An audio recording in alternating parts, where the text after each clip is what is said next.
काश पांडे जी, प्रयागराज से। राधे राधे महाराज जी। महाराज जी, जीवन में महत्वपूर्ण क्षणों पर निर्णय लेने से पहले बहुत डर लगता है कि पता नहीं निर्णय सही होगा या नहीं। आपने तो 13 वर्ष में भगवत प्राप्ति के लिए घर छोड़ने का निर्णय ले लिया था। आपको डर नहीं लगा कि पूरा जीवन बीत जाएगा, या भगवान मिलेंगे या नहीं मिलेंगे, या यात्रा अधूरी रह जाएगी तो क्या होगा? प्रीति न काहू की कानी विचारे, मार्ग अपमार्ग विथकित मन को अनुसरत निवारे। जब प्रीति का रंग चढ़ता है तो हम मार्ग में जा रहे हैं या अपमार्ग में जा रहे हैं नहीं दिखाई देता। जैसे पतिंगा देखता है कि सामने वाला पतिंगा आग में जलकर मर गया, लेकिन वो प्यार करता है आग से, वो जाकर उसी आग में कूदता है और भस्म हो जाता है, जल जाता है। जैसे हिरन मारने वाला वीणा की धुनी में हिरन को फंसाता, मारता है, देखता है हिरन वो मरा, फिर भी उसके नजदीक जाता है क्योंकि उसको वीणा की धुनी से प्यार है।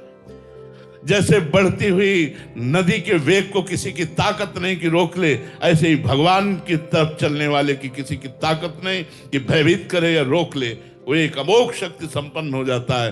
तो ये भय वय तब लगता है जब तुम संसार के सुखों का भोग करते हो, संसार को अपना मानते हो, तब लगता है इनके बिना कैसे जीऊंगा।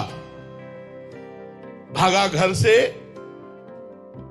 2 प्रश्न उठे थे हमारे अंदर, हमें याद है 2 प्रश्न उठे थे। गांव से जे भी निकले तो एक बार गांव की तरफ देखा, आज तक नहीं देखा दोबारा, बस वही आखिरी दर्शन था गांव का 13 वर्ष की अवस्था में।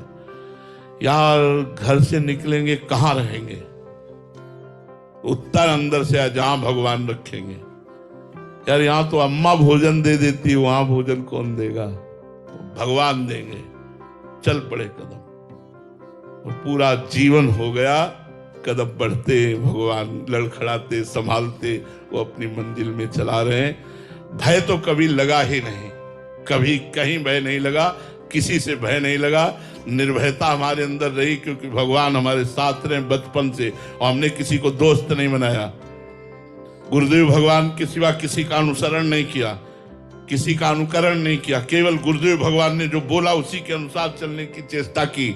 दूसरे संत महात्माओं के प्रवचन सुन लेना हो, दूर से सभा में बैठ के नहीं, लेकिन चलना अपनी ही चाल, जो हमारे गुरुदेव ने हमको सिखाया है, हम उसी चाल से पूरे जीवन में चलने की चेष्टा की है। भगवान की कृपा से अब तो 56-57 वर्ष की आयु होने वाली है, अब तो फिल्म का द एंड होने वाला है। किडनी फेल है, रोज डायलिसिस हो रहा है, किसी भी समय राधे श्याम हो सकता है भगवान की कृपा से। अब क्या भय, अब तो बात बन गई, अब क्या भय है। बात जब बनी नहीं थी तब भय नहीं था, अब तो भय का कोई प्रश्न ही नहीं उठता है। तो ये जो सवाल उठते हैं ये सांसारिक धरा से उठते हैं, परमार्थिक 12 बजे तक हमें उत्तर मिल गया था।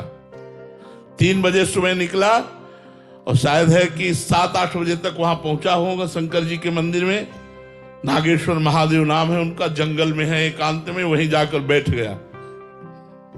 12 बजे तक बैठा, मन में आया कि भूख लगी। अब हमें भिक्षा का ज्ञान ही नहीं था कि भिक्षा मांगना चाहिए, विद्यार्थी जीवन जिए थे अभी तक, तो चुपचाप बैठे थे कि अब कैसे भी हो। और डर था कि कहीं मन भयभीत ना कर दे और घर वापस न पहुंचा दे, क्योंकि मन है। इतने में एक आदमी आया और बोला यहाँ सूरदास बाबा रहते थे, आप जानते हो? तो हम कहा नहीं, हम तो अभी थोड़ी देर पहले आए हुए हैं। तो उनका मैं उनके लिए दही लाया था, वो है नहीं, अब घर वापस लेने जाऊंगा, तुम पी लो। 1 लीटर का डिब्बा चीनी मिला हुआ पहली भिक्षा में दही की मिली, और वो लाल लाल दही जो गांव में दूधगढ़वा में पकाया जाता है, पूरा दही पिलाया। और जे ही गए तो भगवान शंकर से लिपट कर रोए कि मुझे विश्वास हो गया कि आप हमारा भरण पोषण करेंगे और जीवन भर निर्वाह करेंगे। विश्वास से आज तक निर्वाह होता चला आ रहा है, वही निर्वाह कर रहे हैं। तो अगर प्रश्न भी उठेंगे तो परम ज्ञानी भगवान आपके हृदय में बैठे हैं, उसका निराकरण कर देंगे, उसका उत्तर देंगे। जगह जगह पर, कदम कदम पर हमने भगवान का प्यार और भगवान की सुरक्षा देखी पूरे जीवन में। कदम कदम पर चमत्कार भगवान का देखा, क्योंकि उन्हीं के आश्रित हैं, उन्हीं के भरोसे चल रहे हैं। जैसे जंगहा लोहा किसी काम का नहीं होता, लेकिन पारस मणि छू जाए तो उसे सोना बना देती है, ऐसे जीव यदि भगवान से जुड़ जाए तो उसका परम मंगल हो जाता है, वो महान से महान बन जाता है। उसके अंदर की कोई कामना ऐसी नहीं रहती जो बकाया रह जाए, सब कुछ पूर्ण हो जाता है।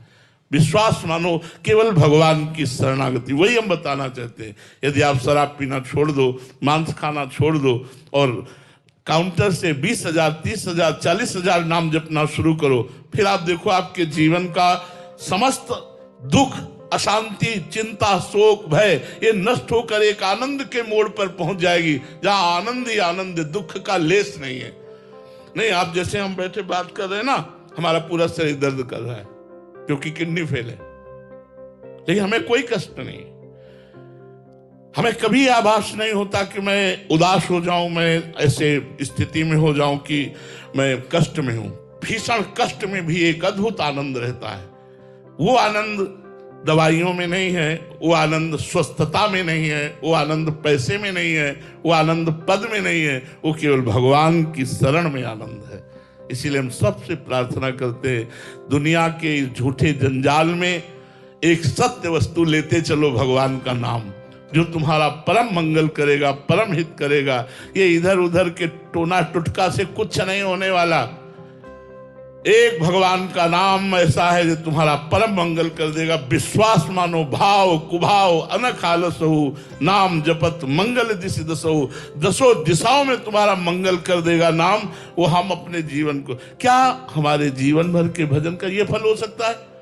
ये तो ऐसे ही है। हमारे जीवन का जो फल है वो तो तुम देख ही नहीं सकते हो, वो तो नाम बता सकते हैं ना, तुम देख सकते हो। ये तो बाहरी माया है। ये वैभव तो पापियों के पास भी है। क्या इस वैभव से हमारे भजन की तुलना होगी? भजन की तुलना भगवान के प्रेम से और भगवान की प्राप्ति से है। इसलिए इस लोक में और परलोक में परम सुख प्राप्ति के लिए प्रार्थना है, आपका मन लगे ना लगे, आप नाम जप शुरू करो, गिन के नाम जप शुरू करो, रोज नाम बढ़ाओ, भले 5 नाम रोज बढ़ाओ, बढ़ाते चले जाओगे, तुम्हारा जीवन उन्नतिशील होगा। इस लोक और परलोक में तुम परम सुख को प्राप्त करोगे। तो भगवान की शरणागति ही वो लिफ्ट है जो इस प्रबल माया के प्रवाह से हटा करके सच्चिदानंद सुख के फ्लोर में पहुंचा देती है। इसलिए खूब नाम जपो, भगवान के आश्रित